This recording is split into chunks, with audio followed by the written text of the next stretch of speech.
The Working Perspectives podcast proudly brings to you the weekend news with your host, Matt Lavelle and Brett Favre.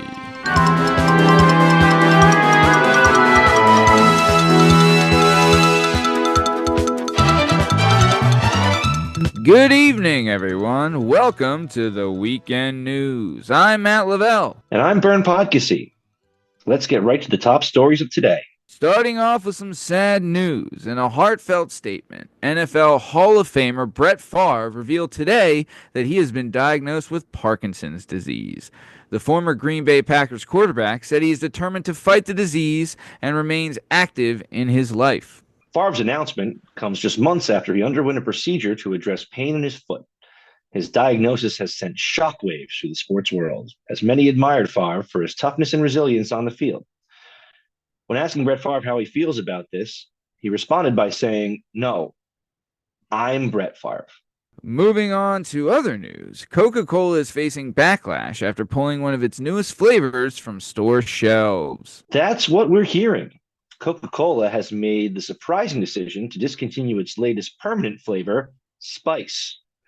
The company has not provided a reason for the pull, but fans are expressing their disappointment and frustration online. This isn't the first time Coca-Cola has faced criticism for its flavor choices. In recent years, the company has introduced and discontinued several new flavors, often leading to mixed reactions from consumers. One thing that all consumers can agree on is that we should put the cocaine back in Coca-Cola. Now moving on to some international news. A couple has been banned from Cathay Pacific Airlines after dispute over reclining seats. Isn't this something? A couple has been banned from Cathay Pacific after a heated argument over reclining seats on a flight. The incident, which was captured on video, has sparked debate about airline etiquette and the rights of passengers. The airline has defended its decision to ban the couple, stating that their behavior was disruptive and posed a safety risk to passengers. The incident has also prompted calls for stricter rules and regulations regarding passenger behavior on airplanes, or potentially airlines adding a section between first class and coach called asshole. Let's keep it moving and let's turn to the world of sports, where a rookie quarterback has made history in a stunning upset. Inconceivable. In a shocking upset, rookie quarterback Jayden Daniels led the Washington Commanders to a victory over the Cincinnati Bengals on Monday night. The win marked the first time a rookie quarterback has had a completion percentage over 93% in a single game. The victory has sparked excitement and optimism among fans of the Commanders, who have been struggling in recent years. The rookie quarterback's performance has also raised questions about his potential future in the NFL. And when we say fans of the Commanders, we really mean losers. Well, this is certainly upsetting. In a bizarre scam, 5 people have been arrested in connection with a fake Brad Pitt scheme. What is happening in the world? Apparently, police have arrested 5 people in connection with a scam that targeted 2 women who lost a combined total of $362,000. The scammers claim to be Brad Pitt and his agents, promising the women large sums of money in exchange for upfront payments. The victims were convinced to wire the money to accounts controlled by the scammers, who eventually disappeared. The arrest highlights the importance of being vigilant against online scams and never sending money to strangers based on promises of large payouts. When reaching out to the criminals for comment, they responded only by saying that the first rule of a fake Brad Pitt scam is to not talk about a fake Brad Pitt scam. And speaking of criminals, in a high-profile legal case, Caroline Ellison, the ex-girlfriend of FTX founder Sam Bankman-Fried, has been sentenced to prison. Reports state that Caroline Ellison, a key witness in a fraud trial against FTX founder Sam Bankman-Fried, has been sentenced to 2 years in prison. Ellison pleaded guilty to charges of wire fraud and conspiracy to commit wire fraud in connection with the collapse of the cryptocurrency exchange. Ellison's cooperation with prosecutors helped to build the case against Bankman-Fried, who is also facing charges of fraud and money laundering. The sentencing of Ellison marks a significant milestone in the ongoing investigation into the FTX scandal. In other news, this marks the new Guinness World Record for the biggest pyramid scheme of all time. Now, how about a little high school drama? In California, schools are now required to restrict cell phone usage in classrooms. Don't get too upset. Apparently, California has become the first state in the United States to mandate restrictions on cell phone usage in classrooms. The new law aims to reduce distractions and improve student learning outcomes. While some educators and parents support the restrictions, others argue that they are unnecessary and may limit students' access to important information and resources.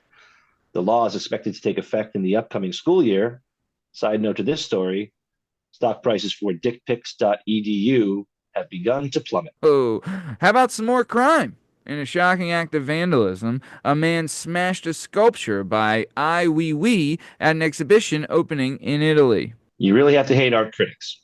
Italian authorities have stated that a man has been arrested for smashing a sculpture by renowned artist Ai Weiwei at an exhibition opening in Italy. The sculpture, valued at over $1 million, was damaged beyond repair. The incident has sparked outrage and condemnation from the art world, with many calling for the perpetrator to be held accountable for his actions. The attack on the sculpture is seen as a deliberate act of vandalism and a violation of the artist's work. When asking Weiwei for comment, she responded with, "Wah wah." Now let's jump to the world of business. The Department of Justice has filed a lawsuit against Visa, alleging that the card issuer has a monopoly on debit card markets. Time to check your wallet. The Department of Justice has filed a lawsuit against Visa, alleging that the card issuer is engaged in anti-competitive practices that have allowed it to maintain a monopoly on debit card markets. The lawsuit claims that Visa's fees and regulations have harmed consumers and businesses alike. If successful, the lawsuit could lead to significant changes in the debit card industry. Other ways we found that men ages 28 to 40 are losing their debit cards is by getting married. And finally, in a tragic accident, a 21-year-old climber died after falling from the Devil's Tower. It is with a heavy heart we regret to inform you that a 21-year-old climber has died after sustaining major injuries in a fall from a famous rock formation in Wyoming known as the Devil's Tower. The victim was attempting a challenging climb when the accident occurred. The incident serves as a reminder of the dangers associated with climbing and the importance of safety precautions. Rescue crews responded to the scene, but the climber was pronounced dead at the hospital. When reaching out to the rescue crews to ask for the nature of the injury, they responded by saying, "Body soup." And that concludes this week's episode of the Weekend News. In case you're wondering, you can find all our stuff and all our content on all podcast platforms and YouTube at Work Perspectives Podcast. You can also on Instagram at Work Perspectives Podcast and join us on Twitter and TikTok at WorkingPPod. If you'd like to be a guest on the show, please email us at workperspectives@gmail.com. And please like and subscribe, and we'll keep bringing you this sweet, sweet content. Also, please remember to check out all our shows, airing Tuesdays at 5 a.m. Eastern Time and Fridays at 10 a.m. Eastern Time and 12 p.m. Eastern Time. Thanks for listening. We'll catch you next time. See you. Working Perspectives Podcast.